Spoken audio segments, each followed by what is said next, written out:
Third week without rain. The barrel is down to the last quarter. 47 men, maybe 6 gallons left. The captain does the math in his head and does not like the answer.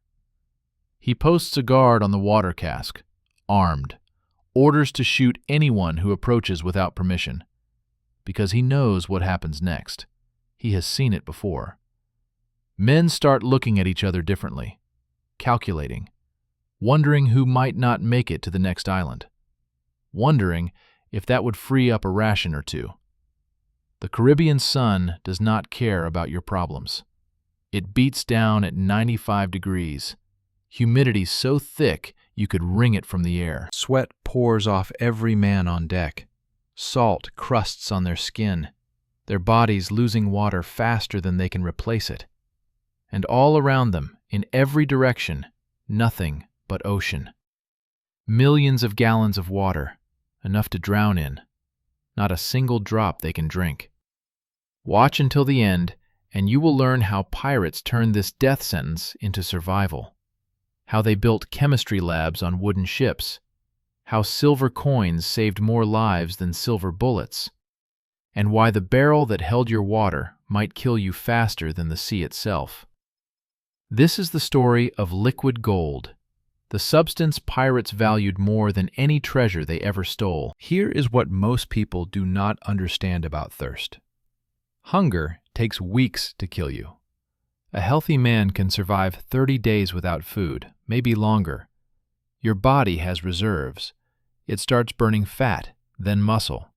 Miserable, yes. Fatal, eventually, but slow. Thirst kills in 3 days, sometimes less. In Caribbean heat, with the sun reflecting off the water, with no shade and no escape, a man can die of dehydration in 48 hours. His blood thickens, his kidneys shut down, his brain swells inside his skull. He hallucinates, sees things that are not there, fresh springs on the horizon, rain clouds that never arrive. Then he dies, surrounded by more water than he could drink in 1,000 lifetimes. The ocean is a liar. Every wave whispers, "Drink me." Every splash promises relief. And desperate men, men whose lips have cracked and whose tongues have swollen, sometimes listen. They cup their hands. They bring the cool blue water to their mouths. They swallow, and they sign their own death warrant. Seawater contains 3 times more salt than your kidneys can process. When you drink it, your body panics. It pulls water from your cells, from your organs, from everywhere it can find moisture, trying to dilute that salt enough to flush it out. You end up losing more fluid than you gained. It is like trying to fill a bucket with a hole in the bottom. The faster you pour, the faster you lose. Pirates learned this lesson the hard way. Ships were found drifting, their entire crews dead, their water barrels empty, their faces frozen in expressions of agony. The men had drunk seawater in desperation. It killed them faster than pure thirst would have. After that, captains made drinking seawater a flogging offense. Better to beat a man half to death than watch him drink himself all the way there. So pirates carried their water with them. Simple solution, right? Not even close. A ship's water supply lived in massive oak barrels called butts. Yes, that was their actual name. Each butt held about 50 gallons. A ship might carry 20 or 30 of them wedged into the hold, taking up space that could have held cargo or weapons or food. The math was brutal. 50 men need at least a gallon each per day in that heat. More if they are working, climbing rigging, hauling sails. Call it 60 gallons daily to keep everyone functional. A 30-butt ship carries 1,500 gallons. That is 25 days of water if nothing goes wrong. Something always went wrong. Oak is porous. It breathes. and things that breathe can rot. Within days of filling a barrel with fresh water, the transformation began.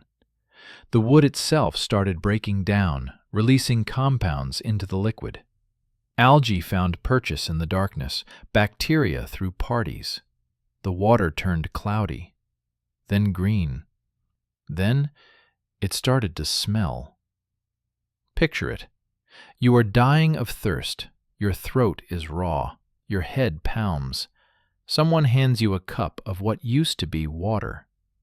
It is the color of pond scum. Things float in it. Chunks. When you bring it to your nose, the smell hits you like a fist. Sulfur. Decay. Something that died and kept dying. And you drink it anyway, because the alternative is worse. Here is something the history books leave out. Those water barrels were not new. Ships recycled everything. A barrel that held water this voyage might have held rum last voyage, or beer, or wine, or whale oil, or cargo that nobody talks about in polite company. Wood absorbs. It remembers. That clean spring water you collected yesterday, give it a week in a barrel that spent 3 months holding cheap rum. Now it tastes like cheap rum that someone left in the sun and forgot about. Some days your water had notes of stale beer. Some days it tasted like something crawled into the barrel and died. Some days, both. The crew adapted. They learned not to taste their water. Just pour it down the throat fast, try not to breathe, hope it stays down. Survival has no dignity. Someone figured out that fire could save water. We do not know who. Probably a cooper, one of the barrel makers who sailed on every ship. These men understood wood in ways that bordered on mystical. They knew its secrets, its weaknesses, its potential. The technique was simple and brilliant. Before filling a barrel with water, you burned the inside. Not destroyed it, controlled burning. You would light a small fire inside the empty barrel. Let the flames lick the interior walls, char the wood to a blackened crisp. Then you extinguished the fire before the barrel fell apart. What remained was an oak shell lined with charcoal. That charcoal layer was not just decoration. It was chemistry in action. Charred wood acts as a filter. The carbon structure is full of tiny pores, microscopic caves and tunnels. When water sits against it, particles get trapped in those pores. Bacteria get caught. Compounds that cause rot and stink get absorbed. The water stayed cleaner longer. Instead of turning into toxic soup within a week, charred barrel water could last 3 weeks, a month sometimes. Still not pleasant, but drinkable, survivable. Pirates did not understand the science. They did not know about carbon filtration or bacterial absorption. They just knew that burned barrels kept their crews alive longer than regular ones. The technique spread through every fleet in the Caribbean. Captains ordered their coopers to char every water barrel before long voyages. It became standard practice, expected, required. And here is the twist that would make modern chemists smile. This same charring process is what gives bourbon and whiskey their flavor today. Pirates accidentally invented one of the key techniques in premium alcohol production. They were just trying not to die of thirst. Then someone discovered that money could buy life in a way nobody expected. Sailors noticed something strange. Water barrels that contained silver coins stayed cleaner than barrels without them. The water did not turn green as fast. The smell stayed tolerable longer. At first they thought it was luck or superstition. Sailors believed in a lot of strange things, but the effect was consistent. Coin water lasted. Plain water rotted. Silver kills bacteria. Not some bacteria, most bacteria. The metal releases ions that tear apart bacterial cell walls, destroying the organisms before they can multiply. Modern hospitals still use silver in wound dressings and medical equipment for exactly this reason. Pirates discovered this 300 years before anyone understood germ theory. They did not know why it worked. They did not care. They just knew that their great-grandmothers were right about silver having special properties. Crews started dedicating coins specifically for water purification. When gold ran low, they kept their silver. You could spend gold on land. Silver kept you alive long enough to reach land. The debates were endless. Which coins worked best? Spanish pieces of 8 seemed popular. Maybe the silver was purer.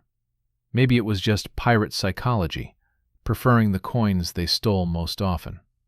Arguments about money persisted even when the money was saving their lives. Silver coins had another benefit. They were reusable. Unlike herbs or additives that dissolved or rotted, silver stayed silver. When you emptied a barrel, you fished out the coins, rinsed them off, dropped them into the next barrel. The same pieces of 8 could purify water for years, decades, a lifetime if you lived that long. Some captains kept special water coins, marked so nobody would accidentally spend them. These coins never left the ship. They were not treasure. They were something more valuable.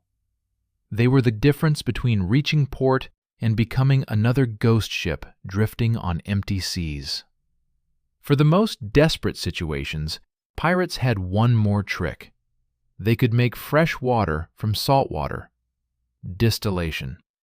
Boil seawater, catch the steam, let it cool back into liquid. The salt stays behind. The water comes out clean. Simple in theory, nightmarish in practice. Picture a Caribbean afternoon, temperature pushing 100 degrees. Humidity so high the air feels like wet cloth, and you are going to light a fire on a wooden ship, surrounded by canvas and rope and tar, with barrels of gunpowder stored below deck. The setup used copper pots over carefully controlled flames, metal pans positioned to catch every drop of condensed steam. Tubes and funnels improvised from whatever materials the ship carried. Every element had to be watched constantly. Fire too hot, you risk burning down the ship. Fire too cool, no steam forms. Pot tips over in a swell, you lose everything, and maybe start a fire anyway. Men took shifts, day and night sometimes, feeding the flame, watching the condensation, collecting the precious drops. Here is what they do not mention in the romantic pirate stories. Every piece of wood burned for distillation was wood that could not be burned for cooking, or heating, or emergency repairs when storms tore holes in the hull. When regular fuel ran low, crews got creative. Furniture went into the fire, spare rope, old clothing, leather from worn-out boots and belts, anything that would burn. The smell must have been staggering. Imagine working a distillation rig, trying to produce clean water, while the fire is fed by rotting leather and salt-crusted canvas. The crew would have reeked for days afterward. Nobody cared. They were alive to smell bad. These improvised stills produced water slowly, painfully slowly, a few cups per hour if everything worked perfectly. A thirsty crew of 40 men needed gallons per day just to survive. The math did not favor them. Smart captains ran the stills continuously during calm weather when the ship was not pitching wildly. Some crews worked around the clock, keeping the process going while others slept. Every drop counted. Every cup represented hours of dangerous, tedious work. But it worked. When all other options failed, when rain refused to fall and stored water had turned to poison, distillation kept men alive long enough to find salvation. When the sky cooperated, everything changed. Rain was treasure falling from heaven, clean, fresh, salt-free water delivered directly to the deck. Pirates could not control when it came, but they controlled how much they captured. The collection systems were elaborate. Tarps and sails stretched tight across the deck, positioned to funnel water toward barrels. Every surface that could catch rain was pressed into service. The ship became a giant collection basin. Here's what the amateurs missed. You could not just spread your sails and hope for the best. Those canvases had spent weeks soaking up salt spray, months sometimes. The dried salt clung to every fiber. Rain hitting dirty sails would pick up that salt, turning fresh water back into something barely drinkable. Smart crews developed washing rituals. They would clean their collection sails before storms, scrubbing away the accumulated salt and grime. This meant spending precious water on preparation. Gambling. Betting that rain was actually coming and would repay the investment. The best captains read weather like other men read books. They knew when storms approached, when the air pressure dropped, when the birds flew a certain way. They gave the order to prepare collection systems hours before the first drops fell. Pirates became surprisingly skilled at moving water.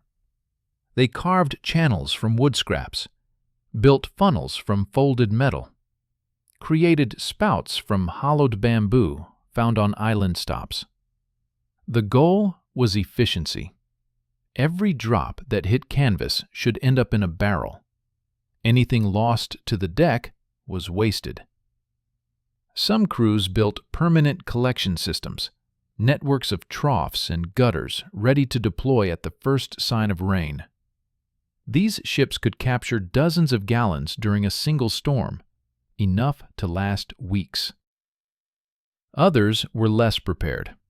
They scrambled when rain started, spreading whatever they had, losing precious minutes and precious water to disorganization. The difference between prepared and unprepared crews often meant the difference between thriving and dying. When rain failed, desperation drove innovation. Morning dew. That thin layer of moisture that forms on surfaces overnight. Not much, barely visible. But water is water. Crews would spread materials on deck at sunset. Sheep hides worked best. Thick cloth. Anything that could absorb moisture from the humid night air. By morning, the materials would be damp. Not soaked, just damp. They would wring them out. Squeeze every drop into containers. A hide might yield a cup of water, maybe 2 cups on a particularly humid night. For a crew of 40, this was almost meaningless. But almost meaningless is not quite meaningless. When you have been rationed to half a cup per day, when your lips are cracked and your vision is swimming, an extra cup feels like salvation. Men volunteered for dew collection duty, competed for it. The work was tedious, but the reward was liquid gold. Here is something that sounds like an excuse for drinking on duty. Adding rum to water made it safer. Not safer as in more pleasant, safer as in less likely to kill you. Alcohol is a preservative. It slows bacterial growth. A splash of rum or wine in a water barrel could extend its drinkable lifespan by days. The alcohol fought the microbes trying to turn your water into poison. This was not about getting drunk. The mixture was weak, barely alcoholic, just enough rum to make the water hostile to bacteria. Think of it as primitive chlorination with better flavor. Grog became standard ration on many ships. water cut with rum. The rum masked the taste of water that had started to turn. The alcohol slowed the turning itself. Win-win for everyone, except the liver. Rum was not the only weapon. Vinegar worked too. Its acidity created an environment where bacteria struggled to thrive. Sour water was better than poisonous water. Citrus peels when available. Cinnamon and cloves when the cargo included spices. Anything that might add antimicrobial properties, or at least cover the taste of decay. Some crews tried bizarre experiments, filtering water through sand layered in cloth bags, using bread as a filter medium, believing the grain would catch impurities. Did it work? Sometimes. Was it disgusting? Absolutely. Did they keep trying? When the alternative was death? Yes. The weirdest concoction was something sailors called pirate coffee. Take questionable water. Add weak rum. Throw in whatever herbs or plants you collected from the last island. Mint leaves if lucky. Strange berries if desperate. Ground up tree bark if really desperate.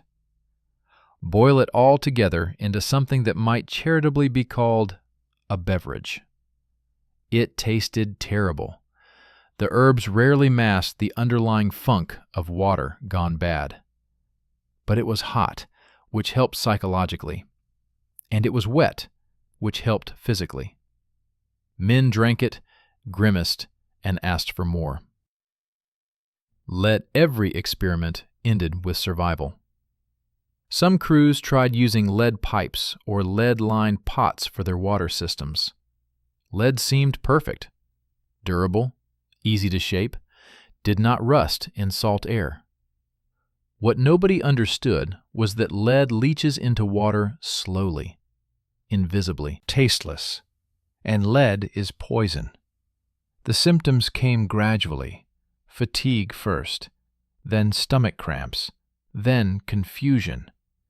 Men would forget things, make mistakes, their hands would shake, their judgment would fail. Crews blamed bad luck, bad water from a poisoned spring, curses from victims they had wronged. They never suspected the improvements they had made to their own water systems were killing them. Ships with lead plumbing had higher death rates, and nobody connected the dots. The metal that seemed like such a clever solution was murdering them one sip at a time. The truly innovative crews went further than anyone expected. Animal bladders became solar stills. These tough, watertight sacs could hold seawater in direct sunlight. Heat caused evaporation inside the bladder. Freshwater droplets collected on the inner walls. Drain carefully through a small hole. Clean water from nothing but sun and patience. Gross to think about. Effective in practice. Some crews discovered that burying clay pots created natural purification. Fill a porous clay pot with seawater. Bury it in sand or soil on an island stop. The steady temperature underground and the pot's permeable surface worked together. Water seeped slowly through the clay walls, leaving salt crystals behind. Cleaner water collected in containers buried nearby. The process took time, hours, days sometimes, but it required no fuel, no fire, no constant attention. You could set it up and walk away. Return later to find drinkable water waiting. Not every island had the right soil. Not every pot worked the same. But when it worked, it felt like magic, turning the sea itself into sustenance through nothing but earth and patience. The strangest technique involved living plants. Certain seaweeds could help separate salt from water. Mixed with seawater and left to sit, these marine plants absorbed salt while releasing cleaner liquid. Natural filtration using organisms that had evolved in salt water for millions of years. The result was not pure fresh water, but it was less salty, drinkable in emergencies, better than nothing when nothing else was available. Pirates tried everything, experimented constantly, failed often, succeeded just enough to keep trying. Their ships were floating laboratories where every idea might mean life or death. Even weapons could save lives. Those massive cannons sitting idle between battles? Experienced crews figured out they could serve as heat exchangers. Run copper tubes through or around the cannon barrels. Heat the metal with fire. Seawater flowing through the system turns to steam much faster than in regular pots. The cannon's mass holds heat longer, makes the process more efficient. Weapons of war becoming tools of survival. Guns that killed enemies helping preserve the lives of those who fired them. There is poetry in that irony somewhere. In northern waters, new options appeared. Sea ice contains less salt than liquid seawater. The freezing process forces salt out of the crystal structure. Pirates operating in colder latitudes learned to collect this ice, melt it down, and drink the result. Fresh snow was even better. Nearly pure water, frozen and waiting to be melted. Some crews built special collection nets and scoops specifically for snow harvesting. The challenge was timing. You had to collect enough before it melted into the sea. You had to store it properly on a ship that might sail back into warm waters. You had to keep it clean through the collection process. But when it worked, snow collection could provide gallons of fresh water with minimal effort. The sky providing directly what the ocean refused to give. All of this for water. Simple water. The substance that covers most of our planet, that falls from the sky, that flows in rivers and pools in lakes, that most people on land take completely for granted. Pirates killed for water, died for water, spent their lives devising elaborate schemes to capture and purify and preserve something that landlubbers got by turning a handle. The stories that survive focus on gold and battles and daring escapes. But the daily reality was more mundane and more desperate. Wake up thirsty, work thirsty, sleep thirsty if you could sleep at all. Dream about fresh springs that did not exist. Water rations turned friends into rivals, made honest men consider violence, tested every bond of loyalty and trust. When the barrel ran low, you learned what people were really made of. Those desperate pirates accidentally discovered things that took scientists centuries to understand. Carbon filtration, antimicrobial properties of silver, distillation efficiency, water purification through natural materials. They stumbled onto techniques that modern industries still use today, not because they were geniuses, because they had no choice. Innovate or die is a powerful motivator.